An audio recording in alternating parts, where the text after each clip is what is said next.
네, 안녕하세요. 네, 믿음과 의심 사이 깨어있는 신앙, 깨닫는 믿음, 꿈꾸는 목사, 몽사TV입니다. 네, 제가 이제 마가복음을 강해를 할 텐데, 제 마가복음의 강해는 다른 유튜브에 나와 있는 목사님들이나 훌륭하신 교수님들 강의랑 좀 틀려요. 왜냐면 제 개인적인 기독교 신앙의 어떤 정리를 하는 차원에서 하는 거기 때문에 굉장히 개인적일 수도 있고, 그리고 좀 뭐랄까 솔직할 수가 있습니다. 예. 그래서 마가복음을 강의하면서 믿을 수 있는 부분도 있고 의심할 수 있는 부분도 있고, 그것을 솔직하게 다 얘기를 하면서 강의를 할 거고요. 그래서 제가 이걸 하게 된 동기는 제 40년간의 기독교 신앙생활을 통해서 제가 깨달은 것도 있고, 그리고 문제 제기를 계속 하면서 고민하는 것들이 있습니다. 그런 부분들에 대해서 제가 유튜브를 하게 됐고요. 그리고 특히 이제 기독교 교리에 대해서 많은 부분에 대해서 고민을 하면서 생각해 왔던 것들을 또 이렇게 강해하면서 투영될 수 있습니다. 그래서 교리 부분에 대해서 잠깐 설명드리면, 저는 교리는 하나의 나무의 비유를 하곤 합니다. 교리는 마치 뿌리에 박혀 있는 큰 줄기와 같습니다. 나무를 지탱해 주는 줄기. 그리고 이제 나무가 줄기만 있는 게 아니잖아요. 그렇죠? 여러 가지, 수많은 가지들이 있고, 그 가지들이 이제 잎사귀가 나고, 거기서 꽃이 피고 과실을 맺습니다. 그래서 이제 큰 전체 나무가 형성되는데, 그것처럼 우리 신앙생활도 교리나 큰 줄기가 있지만, 거기서 자유롭게 여러 갈래의 자유로운 신앙의 패턴들이 나옵니다. 그리고 그 신앙 패턴들이 잎사귀가 났고, 어떤 삶에서의 어떤 신앙으로서의 즐거움, 그리고 결실도 맺게 되죠. 그래서 아주 풍성한 큰 나무처럼 신앙생활도 그렇게 풍성한 삶을 영위할 수가 있다고 생각을 합니다.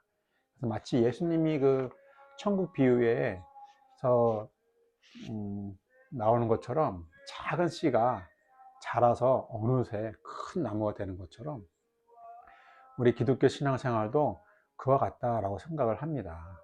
예. 그래서 마치 가지는 줄기에 얽매여 있는 것 같지만, 줄기하고의 또 다른 어떤 나름대로의 자유를 갖고 자신만의 길을 가거든요. 줄기에 붙어 있지만, 마치 자유도, 신앙생활에 있어서 자유도 그와 같다고 생각을 합니다. 어느 정도 교리에 붙어 있지만, 교리에 얽매이지 않고 자기 나름대로 신앙생활을 한다는 거죠. 그랬을 때 열매를 맺는다는 겁니다. 근데 교리에만 붙어 있으면 열매를 못 맺어요. 큰 줄기에서 잎사귀가 나고 꽃이 피고 과실을 맺습니까? 절대 날 수가 없습니다.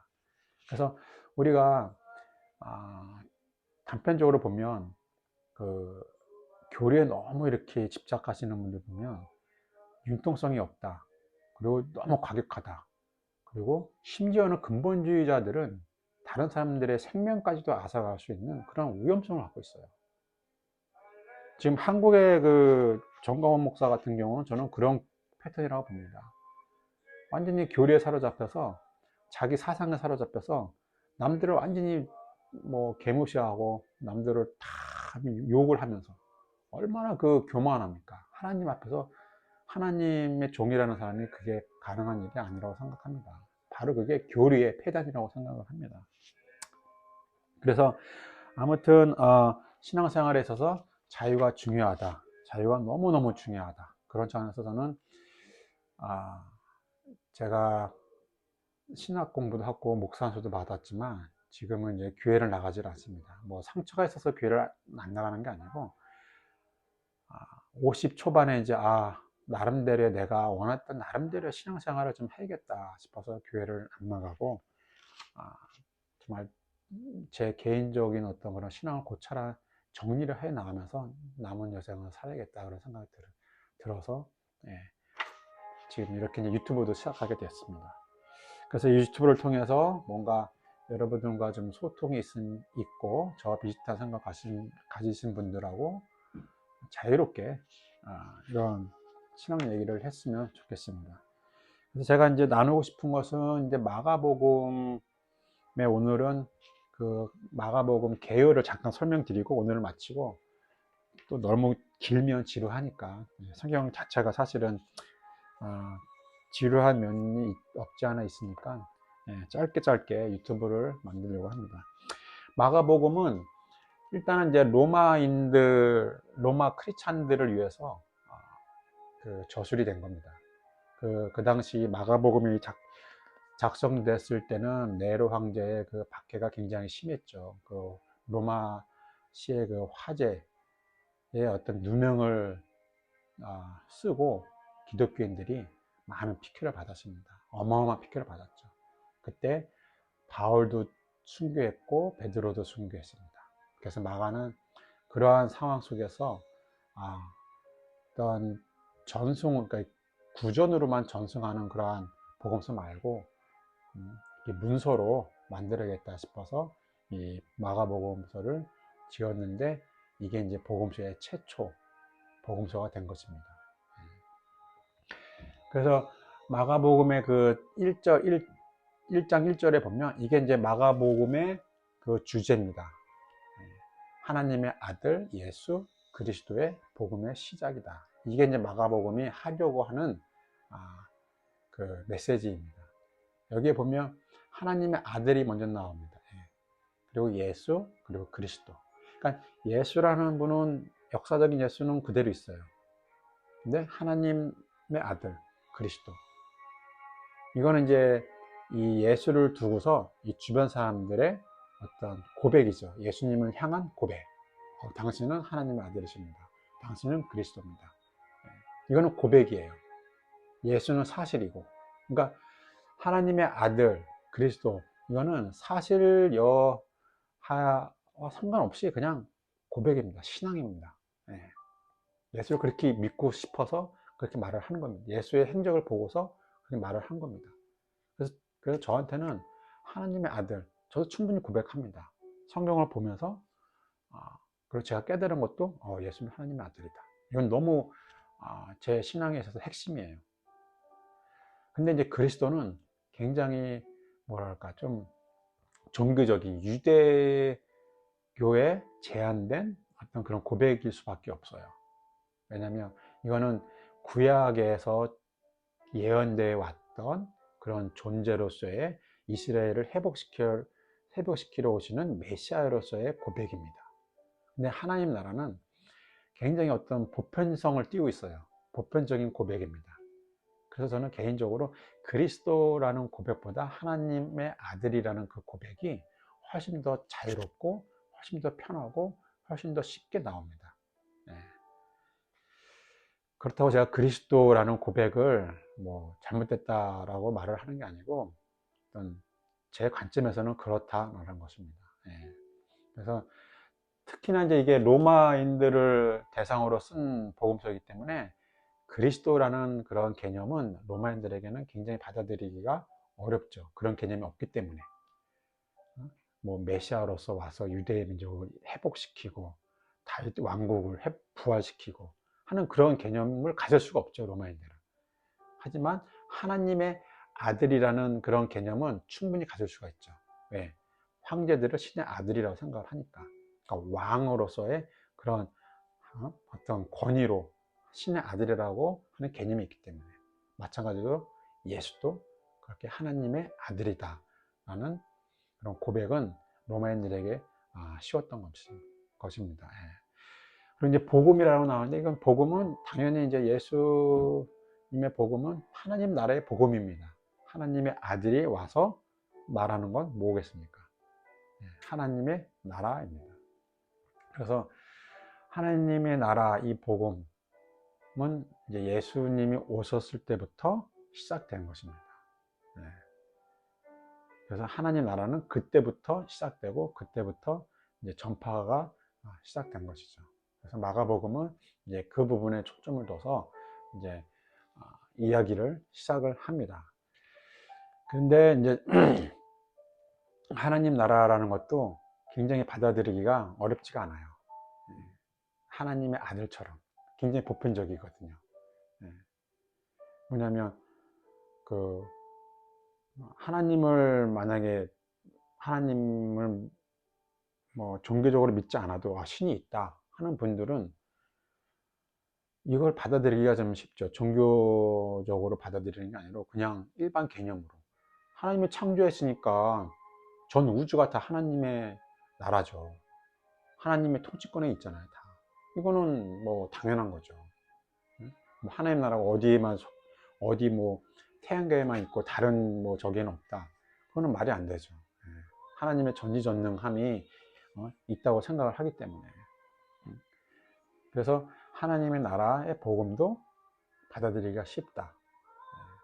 근데 이제 유대인들이 이스라엘 왕국의 회복, 이스라엘 왕국의 부활, 그게 이제 하나님 나라로 생각을 하면 이제 이 복음서의 그 목적이 사라지는 거죠. 왜냐? 예수님이 하나님 나라는 이 세상에 속한 것이 아니다. 이 세상에 속한 것이 아니다. 그러니까 제가 볼 때는 그리스도라는 이러한 신앙 고백은 거기서 좀 약간 삐끄덕거리는 것 같습니다. 제 개인적인 생각으로는.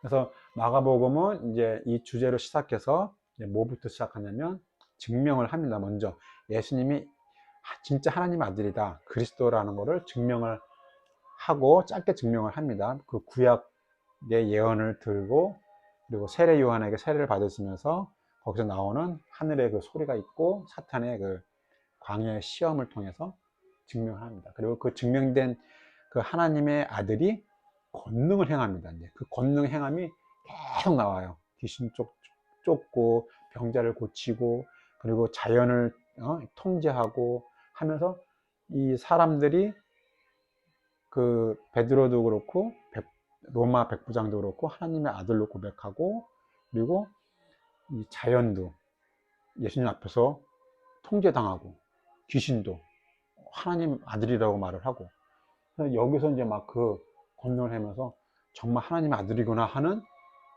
그런 확실한 행적을 보이십니다. 근데 여기서 이제 갑자기 고난을 받고 죽으세요. 이게 이제 이해가 안 되는 거죠. 어떻게 하나님의 아들이 와서 모든 걸 다 통제하시는데 갑자기 죽어요. 그 하나님의 아들 신성모독죄로 죽습니다. 사실은 신성모독죄로 죽어요. 그 죽음이라는 거의 의미가 사실은 이제 십자가의 죽음이 우리의 죄를 위해서 죽으셨다라는 그런 사도 바울의 그런 복음이 있잖아요. 근데 저는 개인적으로 예수님의 그 말씀을 가만히 보면 죽음이라는 거는 하나님 나라로 가는 길입니다. 왜냐? 하나님 나라는 이 세상에 속하지 않기 때문에.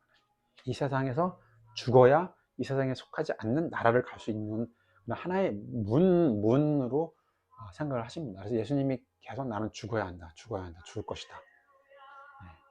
죽어야 가니까. 그러니까 이 세상에 대해서 죽습니다. 이 세상에 대해서. 왜냐? 이 세상 나라가 내 나라가 아니기 때문에. 이 세상은 끝이다. 나는 이 세상과 상관없다. 라는 게 예수님의 죽음의 의미입니다. 근데 이제 여기서 끝나면은 이제 뭐 예수님이 어디 갔지, 죽어서 어떻게 됐지? 이제 하나님 나라에 대한 어떤 그 완결이 안 되잖아요. 그래서 이제 부활이 이제 나오는데 이 부활은 죽음을 통해서 하나님 나라를 가잖아요. 그 하나님 나라의 하나님 나라 안에서 존재를 하기 위한 시작이죠, 부활은. 이 세상 상관없어. 내 나라는 이 세상에 속하지 않아. 그래서 내가 죽어. 그 속하지 않는 나라로 들어가는 게 부활인 것입니다. 부활 소망이죠. 그렇기 때문에 이 부활은 사실 마가복음에서는 그 하나의 그냥 소망으로, 여운으로 남겨뒀습니다. 왜냐하면 설명하기가 굉장히 힘들거든요, 사실. 네. 이 부활이라는 것은 예수님이 하나님 나라를 전하면서 그 하나님 나라에 대한 이 사람들의 질문이 굉장히 많아요. 하나님 나라가 어떤 나라입니까? 뭐 알고 싶어요. 근데 예수님이 비유로만 설명하세요. 이게 알 수가 없는 나라예요. 왜냐, 이 세상에 속하지 않았기 때문에. 죽고 부활해봐야 아는 거죠. 네. 그렇기 때문에 마가복음은 그 이상 더 깊이 안 들어가요. 부활에 대해서. 네. 왜냐면 의미가 없기 때문에. 의미도 없고, 뭐 설명도 안 되고. 근데 이제 다른 복음서들은 이제 부활 얘기가 좀 많죠. 마가복음에 비해서. 근데 이제 그런 부분들은 사실 어느 정도 각색이 됐다. 이렇게 생각을 하시면 될 것 같습니다. 그래서 오늘은 여기까지 대략적으로 하고, 다음 주부터는 이제 한 구절 한 구절씩 마가복음을 강의하면서 제가 뭘 의심하고 제가 뭘 받아들이고 또 그것을 어떻게 받아들이는지 한번 다 같이 서로 나눠보는 그런 시간을 가졌으면 좋겠습니다. 네, 감사합니다.